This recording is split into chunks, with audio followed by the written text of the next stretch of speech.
welcome at our proud YouTube channel. This is the President Center. Di sini dengan Maya Bella, Maybell, dan akan menemani bersama dengan kalian untuk mengupas habis semua keingintahuan kalian tentang bagaimana kriteria seorang pemimpin negara atau calon pemimpin negara yang memiliki kriteria yang ideal. Nah, sekarang sudah hadir di sebelah saya seorang yang memiliki visi misi untuk bagaimana melahirkan seorang pemimpin bangsa kita yang memiliki kriteria yang ideal. Beliau adalah seorang awalnya pemerhati musik dan juga pernah menjadi seorang wartawan. Juga pernah memiliki posisi sebagai komisaris, direktur juga untuk beberapa perusahaan besar, dan bahkan beliau juga memiliki saat ini fokus terhadap lembaga pusat pengkajian dan studi pengembangan untuk pemimpin-pemimpin negara. Siapa sih sebenarnya beliau ini? Beliau adalah Bapak Didit Mahaswara. Dan kita akan dengar langsung dari beliau. Sebenarnya apa sih yang membuat beliau lebih kepada memiliki perhatian untuk melahirkan pemimpin negara kita yang ideal itu yang seperti apa? Langsung kita sapa beliau ya, di sebelah saya. Halo Pak Didit, apa kabar? Wah, ini luar biasa sekali ya. Saya jujur ini adalah channel yang pertama dalam hal membahas politik, Pak. Jadi kadang agak sedikit pekewoh bagaimana cara membawakannya ya. Karena kalau mau dibuat santai, kayaknya wah ini ngomongin tentang bukan politik sih, tetapi lebih sesuatu yang serius karena ujung-ujungnya nanti kita membicarakan tentang kriteria pemimpin yang ideal untuk bangsa Indonesia gitu kan ya. Tapi wah dengan kehadiran Pak Didi di sini membuat saya lebih rileks lagi. Jadi untuk kedepannya nanti kita akan lebih enak ngobrolnya ya Pak ya. Oke, Pak kita tuh serius pengen tahu gitu. Ternyata ada satu sosok di negara kita ini yang memiliki hati gitu, memiliki fokus, memiliki apa ya namanya ya, perhatian gitu terhadap apa ya, terhadap sebuah kepemimpinan yang ada di Indonesia ini, dimana pasti akan digantikan oleh generasi penerus yang lebih muda lagi.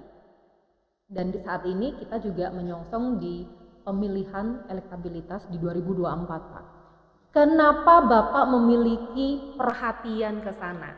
Dengan adanya The President Center, yes, terbukti Bapak punya perhatian ke arah sana. Jadi sebenarnya bisa ceritakan sedikit tentang Bapak dan juga The President Center itu sendiri. Ya, baik. Tentang President Center atau The President Center itu kan sebenarnya merupakan lembaga independen, pusat pemberdayaan kepemimpinan bangsa. Nah, awalnya itu kenapa dibentuk karena adanya rasa penasaran gitu ya dari saya, bukan arwah penasaran ya, tapi penasaran. Kenapa Presiden waktu itu setelah pemilihan umum dilaksanakan, pada awalnya itu dipuja-puji, tapi tidak lama kemudian dicaci maki. Nah ini kami kan sebenarnya kan merasa, saya sekarang merasa malu dan juga prihatin ya, malu pada negara-negara lain. Dan kita kan dilihat, wah presiden di Indonesia pertama dianggap hebat lalu dihujat. Nah, kemudian saya melakukan kajian dan juga tentu diskusi dengan pakar hukum tata negara, dengan para ahli-ahli hukum dan ekonomi sosial. Ternyata kita sudah ketahui bersama tentu bahwa pemilihan presiden di Indonesia ini belum ada aturan persyaratan khusus menjadi calon presiden, katakanlah semacam sekolah presiden. Kita dulu kan waktu sekolah untuk masuk SMP saja kan harus lulus SD. Nah ini untuk menjadi presiden ya tentunya mesti harus dibuatkan semacam institut presiden atau presiden institut yang bisa memberikan pembekalan pengembangan kepada para calon presiden tersebut. Nah, oleh karena itu kita ataupun kami ya, saya membuat badan hukum bernama The President Center ya, supaya namanya lebih familiar. Itu ya menjadi awal didirikan. Terus Keren, nggak banyak ini tokoh-tokoh yang seperti ini ya guys, dimana benar-benar memiliki hati untuk mengambil bagian, melahirkan pemimpin-pemimpin yang baru. Jadi sebenarnya membidangi apa saja nih Pak kalau untuk The President Center ini? Apakah dia seperti training yang harus beberapa periode orang harus di train bener supaya benar-benar keluar dari tempat training center itu siap memimpin begitu? Apakah seefektif Iya itu? itu kita akan lihat gitu. Tapi yang paling penting sebagai visi dan misi center itu menjadi lembaga yang berperan serta untuk mencari solusi dalam mengatasi krisis kepemimpinan. Nah, di Indonesia ini kan kepemimpinan khususnya untuk presiden kan calonnya kan hanya itu saja. Karena ya kita terkondisikan dengan cara-cara yang dilakukan melalui tingkat elektabilitas atau tingkat keterpilihan. Nah, untuk popularitas. Tapi kita kan tidak tahu apakah para calon presiden tersebut mumpuni pengetahuan di segala hal, segala bidang itu sudah dikuasai. Kita kan tidak tahu. Nah, mestinya untuk ke depan itu capres itu harus mumpuni, harus diberikan pembekalan pembimbingan. Kalau di parpol itu kan ada litbang, itu di sana harusnya suatu penjagaan bisa sesempurna mungkin ya. Itu harus komplit lengkap pengetahuannya.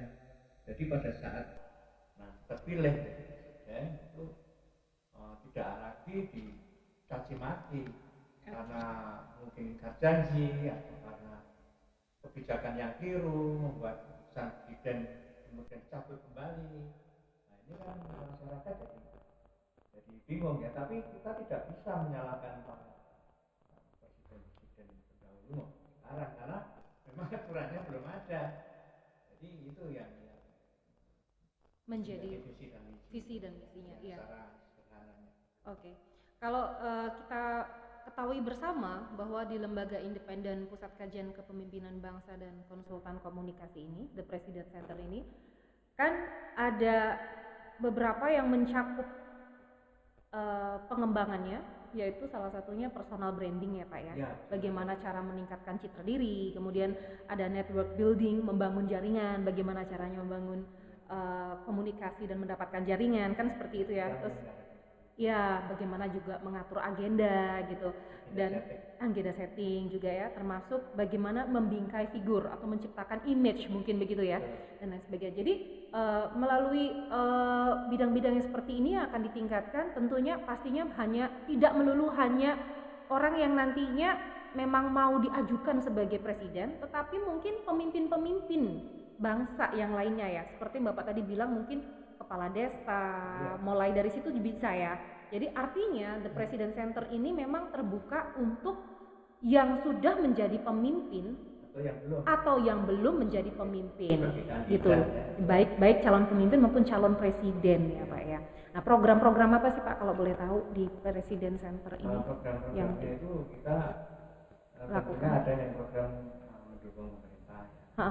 Program tentunya selain untuk pembekalan kepemimpinan di dalam riset itu sudah bisa dibaca di situ ya. Kita juga memberikan pembekalan ataupun in-house training ya untuk kepemimpinan. Tentunya kita akan mengundang para pakar-pakar yang ahli betul mengenai para calon pemimpin tersebut. Kemudian untuk program yang mendukung pemerintah ya, kita ada program untuk pengembangan ketahanan pangan. Jadi kita misalnya meningkatkan produksi padi, kemudian kita kerjasama dengan lembaga ataupun riset center untuk memberikan training kepada petani secara gratis. Kita sudah ada kerjasama dengan salah satu atau beberapa riset center ya di Jakarta maupun dan sekitarnya. Kemudian juga menggelorakan seni budaya, kemudian mengadakan pengkajian tentang hukum, kemudian yang lain-lain yang terrevitalisasi tentang kesehatan dan kesejahteraan sosial. Itu masih ada beberapa lagi ya.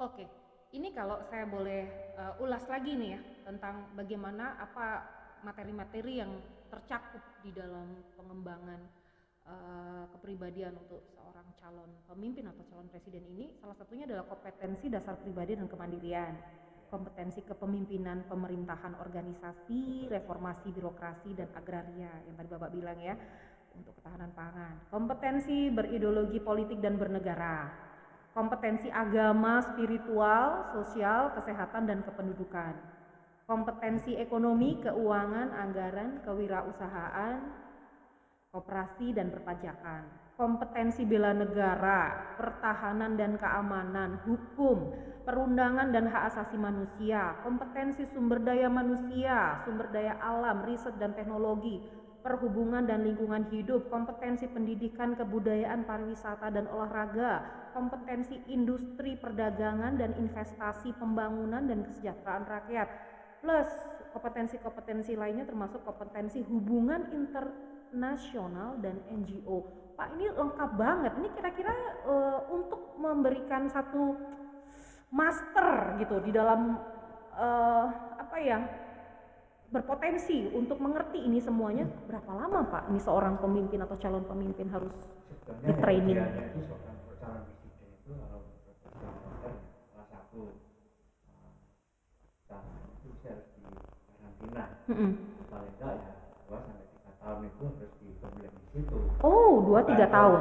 Bukan karena sebagai ketua umum partai langsung di KPK, nanti ada tugas partai, ada nanti dari seniman atau budayawan. Tapi kita kan belum tahu kemampuan yang tadi disebutkan itu, kompetensi, kemampuan yang dibutuhkan dalam hal untuk melaksanakan atau melakukan pekerjaannya sebagai pemimpin yang dilandasi dengan pengetahuan. Itu kan tidak ada. Jadi begitu presiden nanti membuat kebijakan keliru, apa sih di demo, ditolak. Ada contohnya sekarang janji ini, janji itu. Padahal dalam hal janji itu masih bisa diberikan satu pengertian, misalnya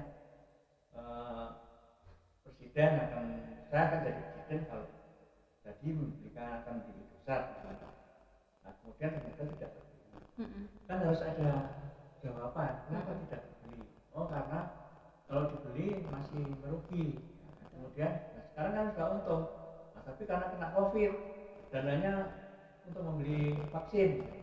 Nah, sekarang bagaimana, kan vaksin sudah selesai. Oh, yang punya saham Indonesia tidak mau jual, itu kan harus dijawab. Betul. Kalau tidak itu nanti netizen itu waduh, nanti presiden kita itu dijulukan king of service, macam-macam, ingkar janji, nipu, aduh, jadi sedih Pak. Itu kan bisa diberikan jawaban. Tentunya ya pada juru bicara presiden itu juga harus memberikan jawaban, jangan melakukan pembiaran. Betul. Itu kan kalau kita baca ada 66 janji presiden. Itu harus dijawab satu persatu. Kenapa itu tidak berjalan? Betul. Misalnya janji untuk memberikan satu lapangan kerja, ya mesti Menteri Tenaga Kerjanya harus mendata yang seperti fakir miskin dan anak-anak terlantar. Itu apakah sudah semua itu berikan satu tempat ataupun dipelihara secara baik, itu harus diberi satu laporan. Betul. Kalau tidak kan nanti itu kementeriannya dianggap tidak bisa merealisasikan undang-undang dasar 45, ya kan? Benar. Nah ini kan hanya karena adanya pembiaran itu. Iya benar. Apalagi ini warga 62 ini plus 62 ini yang mungkin bisa dibilang netizen gitu ya, karena memang aspirasinya sekarang ini di zaman yang sekarang serba canggih itu melalui teknologi gitu kan ya. Jadi semua orang juga memiliki hak untuk memberikan pendapat ya kan, bersuara macem-macem ya Pak ya. Jadi bisa langsung kelihatan banget nih apa yang membuat rakyat menilai bahwa oh ini kayak pemimpin yang saya harapkan ternyata fulfill atau menepati janji-janjinya seperti itu. Mungkin lebih kepada bagaimana seorang pemimpin ini nantinya dia memiliki legacy, memiliki satu integritas yang nggak cuma bisa mimpi-mimpi doang gitu orang bilang ya kan, tetapi bisa bermimpi dan berangan-angan dan juga bisa mewujudkan mimpi dan angan-angannya itu, begitu ya Pak ya? Nah, keren banget ini. Ya, karena itu memang kita sekali lagi jangan menyalahkan para pemimpin kita atau presiden yang terdahulu. Karena memang aturan untuk menjadi seorang presiden itu belum ada. Jadi ya siapapun yang menjadi presiden, walaupun sehebat apapun ya pasti akan ada kelemahannya. Ini yang harus kita benahi, kan belum ada. Oke. Kita benahi. Nah tentunya nanti melalui undang-undang Pilpres itu harus dibuat persyaratan khusus. Kalau sekarang kan hanya persyaratan umum. Persyaratannya KTP, kemudian berusia sekurang-kurangnya 35 tahun, tidak pernah terkena kasus kriminal. Ini kan persyaratan umum. Ya kan, ya harus ada persyaratan khusus. Nah, oleh karena itu boleh bisa dilihat dibaca itu kan untuk pembekalannya kan ada itu kan. Betul. 11 ya, dari kami 50 kompetensi yang harus diberikan untuk memiliki oleh para calon pemimpin. Salah satunya ada self empowerment ya, pemberdayaan diri, meningkatkan kecakapan, keterampilan, percaya diri, memahami leadership dan self marketing atau promosi diri, interpersonal skill. Nah, ini penting, interpersonal skill itu kalau sudah dari presiden dia harus merubah dalam penampilan, bicara. Tidak nanti pas pada saat dari presiden karena flu atau pilek terus nekat untuk pidato, itu kan nggak enak, nggak nyaman. Benar ya. Harusnya jangan, ataupun pada saat upacara kenegaraan itu ya harus ada mannernya gitu ya.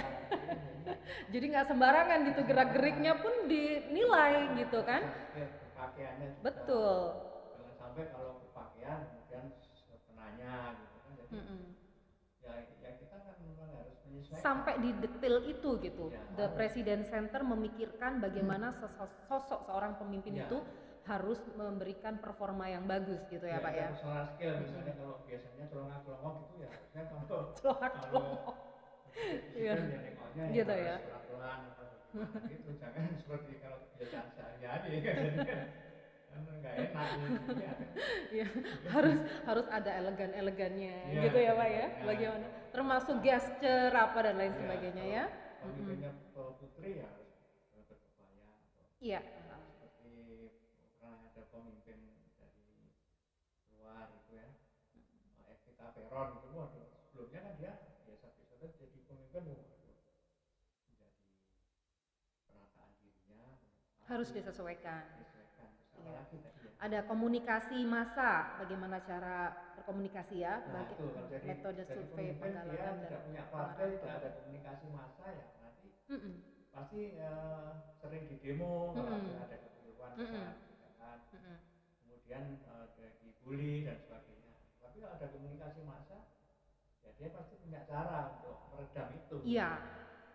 Benar-benar harus tahu bagaimana cara mengkomunikasikan atau meredam sesuatu yang sudah dikomunikasikan oleh rakyat. Jangan dibiarin aja gitu. Misalnya ada isu tentang ijazah palsu misalnya, jangan pembiaran, itu harus segera direspon. Kalau tidak kan nanti pesan masyarakat ini itu menjadi benar. Jangan digantung. Padahal itu tidak palsu. Benar. Jangan ditunggu. Betul. Nah, ya kita maklum karena tadi presiden kita yang terdahulu maupun sekarang kan belum pernah digembleng tata cara untuk merespon. Iya. Keren. Lah. Ada juga diajarin wawasan kepemimpinan, kebangsaan, bela negara dan wawasan Nusantara. Jadi ini mungkin lebih kepada pada waktu berkomunikasi dengan pihak internasional, bahasa Jawanya nggak ngisin-ngisini gitu. Jadi tahu nih kondisi Nusantara bagaimana, punya wawasan gitu ya kan tentang Nusantara dan bagaimana tentang bangsa kita. Profil dasar dan kompetensi kepemimpinan, leadershipnya ya Pak ya, yang akan diasah. Psikologi dan karakter kepemimpinan. Ya, supaya pemimpin psikologinya kan harus dilihat juga. Sampai nanti marah-marah, berat. Asal marah gitu kan. Ya, marah sebenarnya boleh nggak sih Pak pemimpin itu Pak? Ya marah tapi kan ada caranya ya. Harus ada caranya ya. Tapi jadi pemimpin atau jadi kader partai. Tidak asal marah. Marah-marah nuduh rakyat kecil katanya mencuri tanah, tanahnya masih ada bagaimana dicuri gitu. Padahal itu kan ada misalnya ada putusan pengadilan yang rakyat itu harus dibayar. Ada kasus-kasus tertentu. Keren. Ya. Keren. Itu penting sih. Memang kenyataannya ada yang begitu Ya. ya, Pak ya. Oke, sejarah politik dan dasar negara. Wajib nggak ngerti sejarah politik harus Ya, gimana? harus ngerti. Sejarah kan nanti kan kebablasan. Kebablasan. Nanti buat aturan atau kebijakan semau-maunya. Ya, di demo. Iya. Bukannya bikin tenang, malah bikin chaos. Iya, seperti tadi ya, kalau komunikasi massa misalnya ada masalah omnibus law itu ya, itu sebenarnya kan hanya beberapa pasal saja yang perlu diperbaiki. Maksudnya komunikasilah dengan para kaum buruh itu, undang apa sih maunya, kalau itu diperbaiki selesai. Benar. Tapi karena itu pembiaran ya akhirnya demo berjilid-jilid seperti itu. Jadi kan mengganggu ya. Benar. Ada juga harus mengerti tentang politik praktis dan marketing politik. Jadi politik itu harus ada marketingnya juga ya berarti ya? Iya. Bagaimana cara melakukan berpolitik dengan sehat ya? Oke, keorganisasian dan pemberdayaan SDM. Jadi harus ngeh ya bahwa kita tuh punya kekuatan SDM yang bagaimana nih gitu.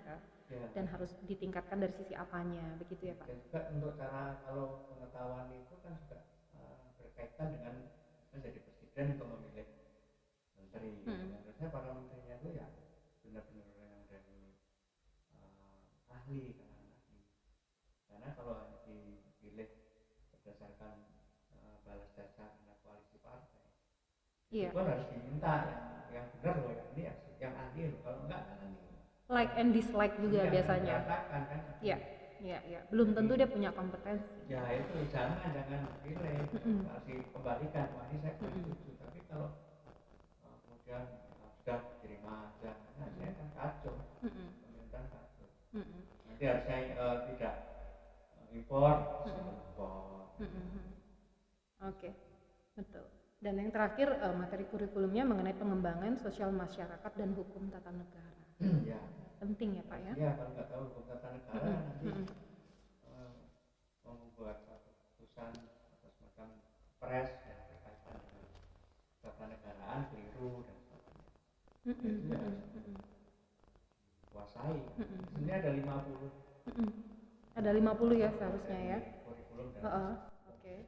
Tapi itu kan ini aja udah kayaknya mencakup semuanya gitu ya. Iya. Gimana 50? Jadi kurang lebih 2 sampai 3 tahun ya Pak untuk benar-benar menimba ilmu gitu. Iya, bagaimana menjadi seorang pemimpin yang ideal gitu ya. Ala The President Center. Oke, ini kan pasti ada beberapa generasi penerus yang nanti akan menggantikan pemimpin-pemimpin saat ini yang ada ya Pak ya. Pasti mereka dengan adanya pembicaraan ini atau channel ini pasti mereka akan semakin lebih curious to know atau kepingin tahu lebih lagi bagaimana kalau misalnya mereka yang nonton ini juga pengen menjadi bagian dari menjadi calon pemimpin negara gitu kan. Kita kira-kira itu jalurnya harus bagaimana nih kalau memang mau join, apakah itu harus melalui lembaga tertentu atau secara personal bisa ngedaftarin atau bagaimana, ngedaftarin diri sendiri atau harus melalui jalur khusus? Ya, kalau untuk bersejajar ya, untuk join di training. Beberapa channel ya, itu kan ada kontak person dan sebagainya. Oke. Tentunya kalau untuk training ya bagus kalau in-house training jadi kami apa yang diinginkan dari semua 50. Sebenarnya 55 ya. 55 itu karena yang 5 itu bukan melakukan training, tapi itu melakukan pengetahuan untuk pengetahuan di luar. Harus memahami dari sekian ratus tata cara berbagai negara itu diketahui juga, pahami, mengerti. Itu nanti kita memberikan in-house training. Oke. Karena kalau training secara coba memakai webinar itu kan biasa. Kurang efektif. Ya, artinya sudah terlalu biasa dan mungkin banyak yang kurang minat. Betul. Jadi mungkin para pendengar, viewer, yang teman-teman sekalian semuanya yang mengetahui sekarang ada The President Center Kira-kira tertarik nggak? Apalagi kalau memang hatinya ini ingin ikut bersama dengan para pemimpin negara yang saat ini sedang berjuang untuk membangun Indonesia menjadi lebih baik lagi gitu. Yuk gabung deh di The President Center, terutama sekarang Anda-anda semuanya, teman-teman semuanya yang memang sudah berkecimpung sebagai pemimpin di daerah masing-masing gitu ya, dimana kedepannya akan lebih dipoles lagi ya Pak ya, dipersiapkan lagi untuk menjadi pemimpin yang lebih besar lagi, lebih mumpuni gitu ya, yang memiliki suatu kriteria yang memang ideal dikatakan sebagai pemimpin yang handal, mumpuni, paripurna, sebagai sosok negarawan sejati yang tidak hanya mimpi tapi bisa mewujudkan mimpi tersebut gitu ya. Paripurna dalam arti lengkap, memiliki kelengkapan tentang pengetahuan kan, paripurna dalam arti yang rapat paripurna. ya paripurna dalam hal yang benar-benar dia secara lengkap, secara komplit gitu, benar-benar dikatakan sebagai seorang pemimpin kayak gitu. Jadi boleh nih sebagai seorang individu boleh ya join ya Pak ya, untuk benar-benar mempersiapkan dirinya menjadi pemimpin yang lebih bagus lagi. Kader partai politik ya Pak ya, boleh ya kader. Ya kan sesuai tagline kami ini kan untuk menjaring pemimpin masa depan. Kalau masa saat ini sekarang ya kita sudah terkondisikan para capres itu melalui elektabilitas tingkat terpilihnya. Jadi asal popularitas, kemudian ada memiliki pendanaan, ada yang lain dicalonkan.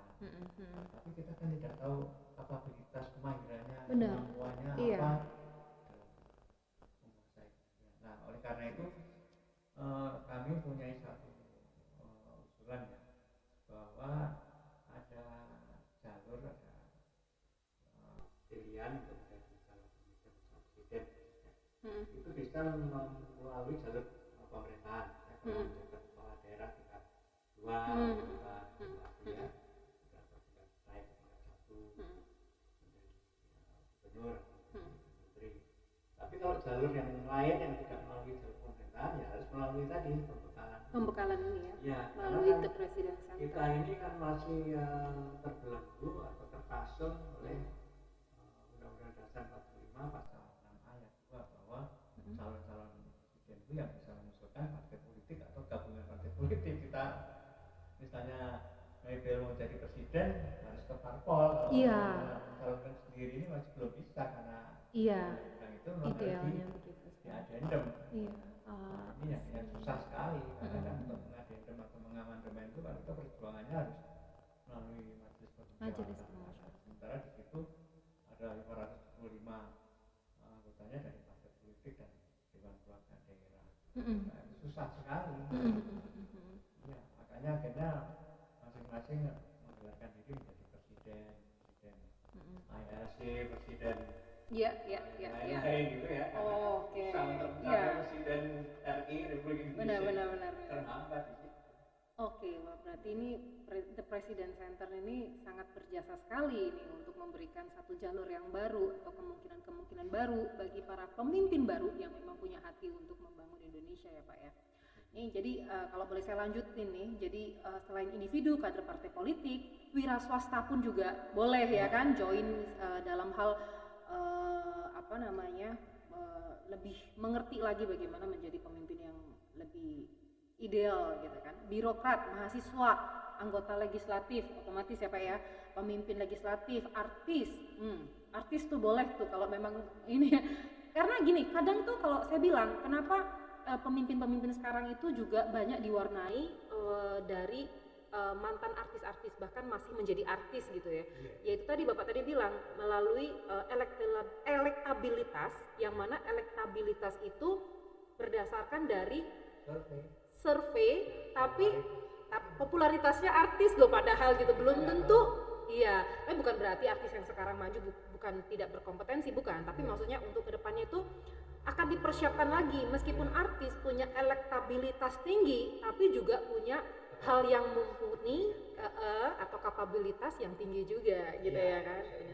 Harus seimbang, ya. Perlu nanti ya, Presiden Center akan mengusulkan tentunya KPU, ada peraturan KPU 15 tahun 2014 itu harus itu memiliki pengetahuan lengkap. Jadi kalau tidak, ya KPU berhak menolak. Ini kan belum sempurna, ini belum lengkap ini. Itu harus ada. Itu bisa diajukan. Sebenarnya target dari The President Center untuk tahun politik ini, kita akan memberikan masukan atau usulan pada Komisi Pemilihan Umum untuk kedepannya. Untuk kedepannya ya. Ataupun minimalnya untuk pada saat debat capres, pada saat capres-capres itu sudah ditentukan, ya kita diberikan satu bekal ini harus menguasai ini. Kalau pada saat debat itu bisa lengkap semuanya, bisa dikuasai. Oke.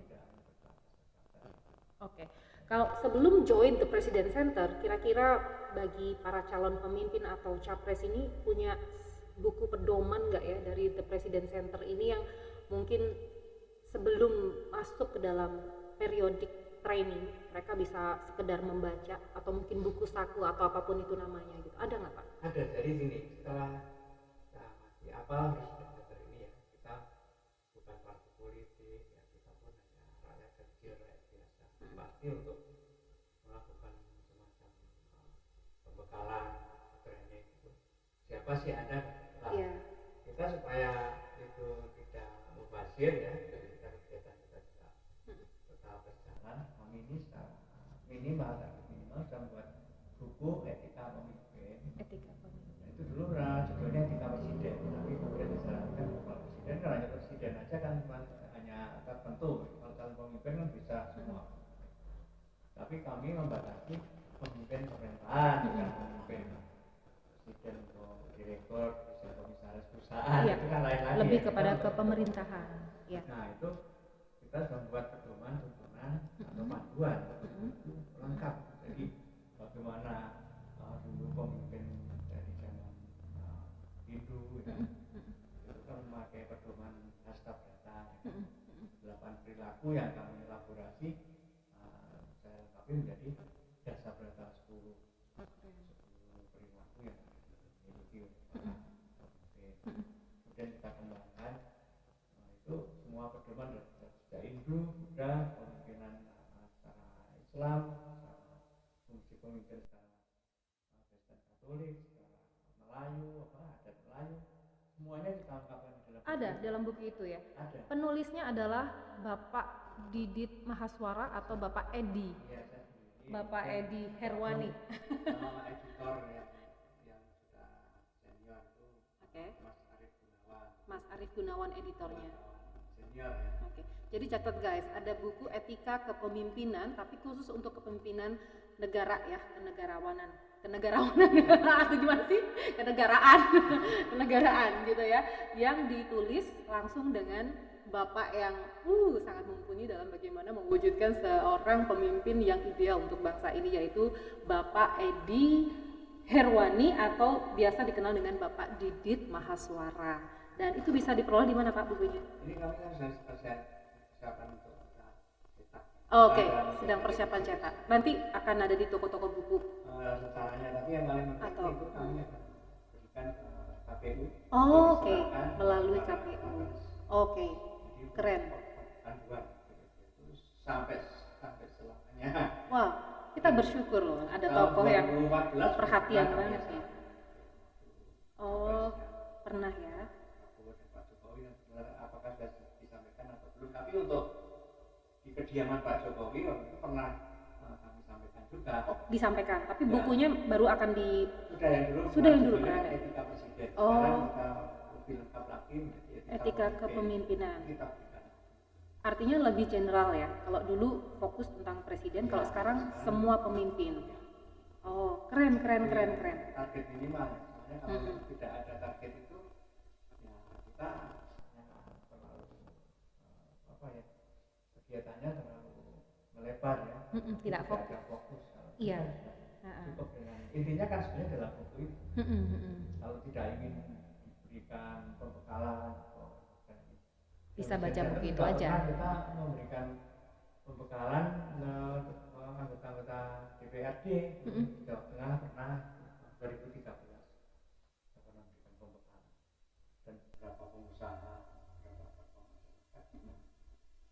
kita sekarang yang penting untuk para milenial, ini kan kita khusus untuk para mahasiswa ya. Milenial. Kita mungkin akan melakukan pendekatan pada mahasiswa itu karena mereka kan calon pemimpin ke depan. Itu kita ingin memberikan tentang program-program ini. Keren banget ini, terutama untuk generasi penerus bangsa ini ya, para milenial dan juga mungkin saat ini juga sudah menjabat sebagai seorang pemimpin gitu. Akan tepat banget kalau kita bekerja sama, berkolaborasi atau join dalam training center The President Center yang akan memupuk kita, membekali kita untuk menjadi pemimpin yang sebenarnya. Jadi nggak cuman pemimpin yang nggak ngerti mau membawa rakyatnya kemana, tapi benar-benar pemimpin yang memiliki visi, leadership yang tangguh ya, etika, punya karakter, integritas dan juga menguasai berbagai kompetensi di segala bidang ya Pak ya, termasuk segala kompetensi untuk mengelola kepemerintahan dan berbangsa dan bernegara ini gitu loh. Sebagian iya, seolah-olah negarawan, tapi benar-benar negarawan yang sejati, yang memikirkan rakyat, di mana rakyat itu akan respect karena percaya, dan percayanya itu diwujudkan dari kenyataan yang memang hasil kerjanya nyata seperti itu ya kan, dan akhirnya akan menjadikan suatu legacy yang baik untuk pemimpin itu sendiri ketika beliaunya pada saat tidak menjabat sekalipun gitu, akan menjadi sesuatu yang bisa dikenang, bener nggak gitu, karena memang legasinya baik. Aduh keren banget nih. Yes.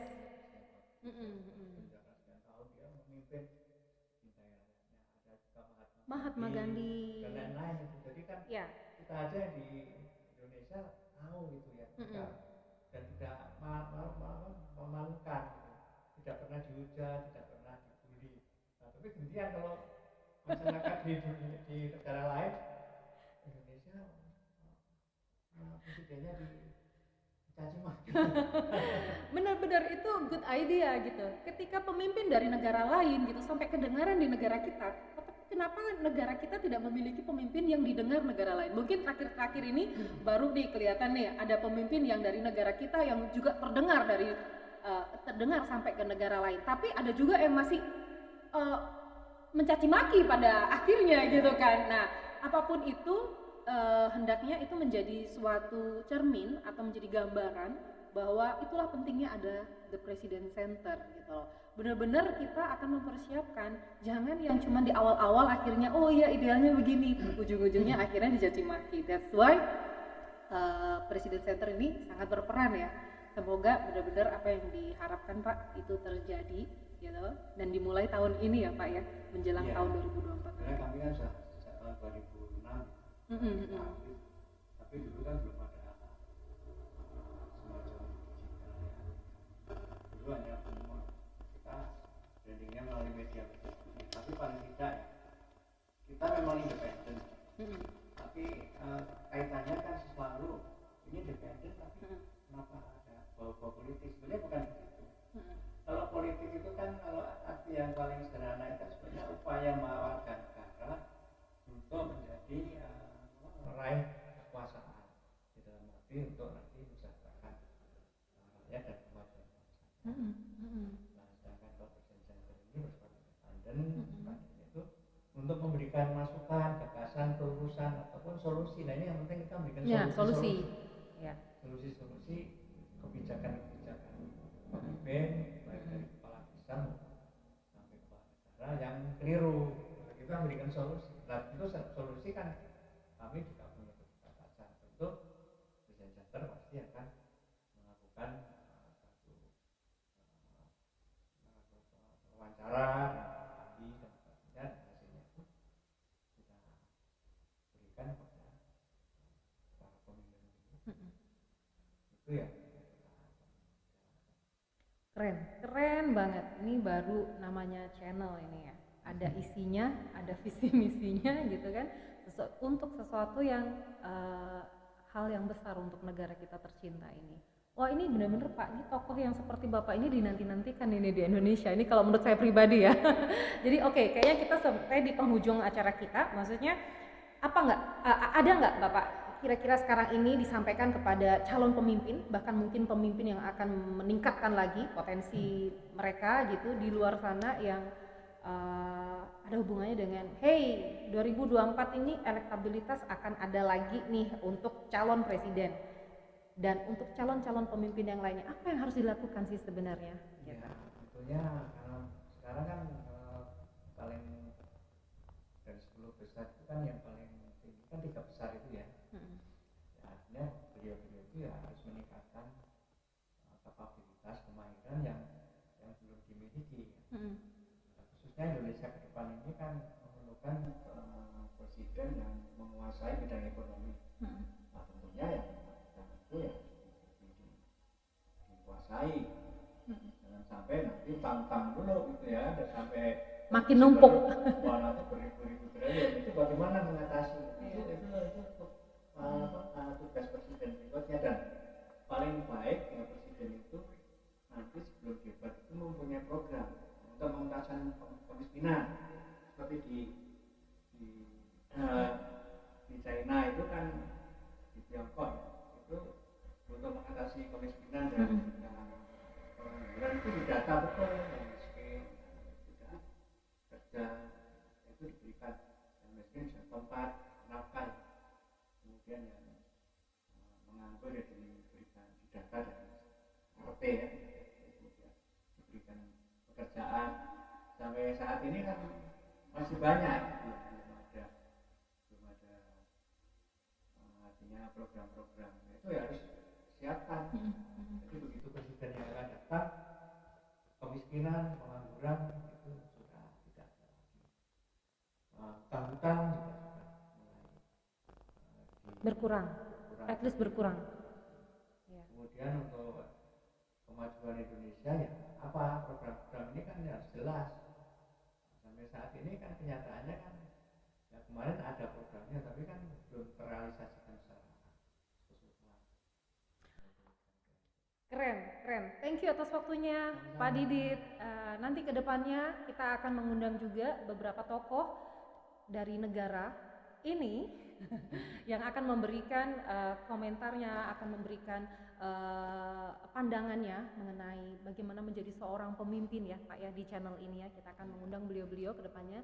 Jadi teman-teman semuanya yang enjoy dengan apa yang menjadi visi misi bangsa ini, ingin bergabung dan ingin berperan serta juga, yuk ikutin terus channel The President Center YouTube channel ini, karena akan semakin menarik pembahasannya, terutama nanti menjelang pemilu ya Pak ya, akan jadi rame lagi gitu tentang apa sih sebenarnya dan bagaimana sih, siapa sih yang akan menjadi presiden nanti untuk yang 2024. Akan kelihatan sih, meskipun kita nggak bisa menentukan siapa nantinya, tergantung dari rakyat juga nantinya. Oke, kalau menurut kalian kira-kira bagaimana sih seorang pemimpin yang ideal itu? Tapi kita ngomongin tentang pemimpin negara ya. Jadi kalau kalian punya unek-unek atau punya pendapat, boleh komen di YouTube kita. Dan jangan lupa like juga share untuk YouTube channel ini supaya kita yuk rame-rame yuk kita punya visi misi menjadi atau bahkan mensupport calon-calon pemimpin negara kita untuk menjadi lebih baik lagi di masa yang akan datang. Thank you for watching. Sampai ketemu lagi untuk video yang berikutnya. Yuk. Bye.